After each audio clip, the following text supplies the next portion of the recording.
એક જમાનો હતો કોંગ્રેસના લગભગ 23 જેટલી જિલ્લા પંચાયત ગુજરાતમાં હતી એટલે ભાજપની સરકારે નિર્ણય લીધો કે ભાઈ એને કરવાની સત્તા જિલ્લા પંચાયત પાસેથી લેવામાં આવે છે અને કલેક્ટરને સોંપવામાં આવે છે। કેમ કલેક્ટરને સોંપી? કારણ કે એક જ વ્યક્તિ પાસેથી ઉઘરાણી કરવાની ને એક જ વ્યક્તિ પાસેથી રૂપિયા ગાંધીનગર સુધી આવી જાય। એનું પરિણામ શું આવ્યું કે ગાંધીનગરનો કલેક્ટર આજે જેલમાં છે 20,000 કરોડના જમીનના કૌભાંડમાં। અમારે 2,000 કરોડનું સુરતમાં જમીનનું કૌભાંડ થયેલું। 1956માં એ શ્રી સરકાર બોલતી હતી, સરકારી પડતર નકલમાં બોલતી હતી, એમાં 32 નામ ઉદ્યોગપતિ બિલ્ડરોના ચડાવી દીધા કલેક્ટરે।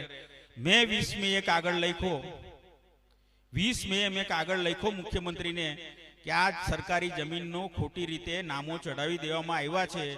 20 મે કાગળ લખ્યો, 5 જૂને કલેક્ટર સસ્પેન્ડ થઈ ગયો સુરતનો, હજી બી સસ્પેન્શનમાં છે, પાછો નોકરીએ પણ મેળ પડ્યો નથી। એવું જ અત્યારે નવું કૌભાંડ સુરેન્દ્રનગર જિલ્લાના કલેક્ટરનું આવ્યું છે।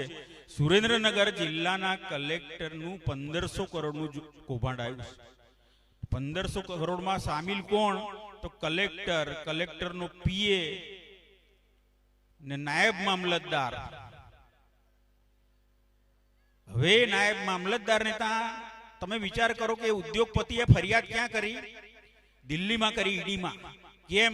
કારણ કે અહીંયા તો મુખ્યમંત્રી સહિત સરકાર મળેલી છે કલેક્ટર જોડે, ભ્રષ્ટાચારમાં સામેલ છે, એટલે અહીંયા ફરિયાદ કરે તો કશું થવાનું નથી, એટલે એને સીધી ફરિયાદ દિલ્હીમાં કરી। દિલ્હીથી ઈડીની તપાસ આવી ત્યારે નાયબ મામલતદારના ઘરેથી 67 લાખ રૂપિયા રોકડા મળ્યા।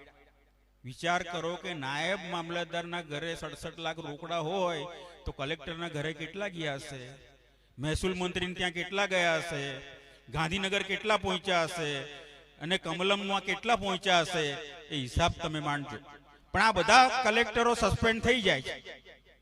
હું તો કલેક્ટરોને વિનંતી કરું છું કે અમારી સરકાર આવશે, અમે તમને ફરી પાછા કલેક્ટર બનાવીશું, પ્રમોશન પણ આપીશું, પણ તમારે અમને એ કહેવું પડશે કે કોના રાજકીય દબાણથી, કયા ભાજપના નેતાના દબાણથી, કયા ભાજપના મંત્રીના દબાણથી, કયા પદાધિકારીના દબાણથી તમે આ કૌભાંડ કરેલું, એ નામ આપશો તો તમને ફરી પ્રસ્થાપિત અમે કરી દઈશું।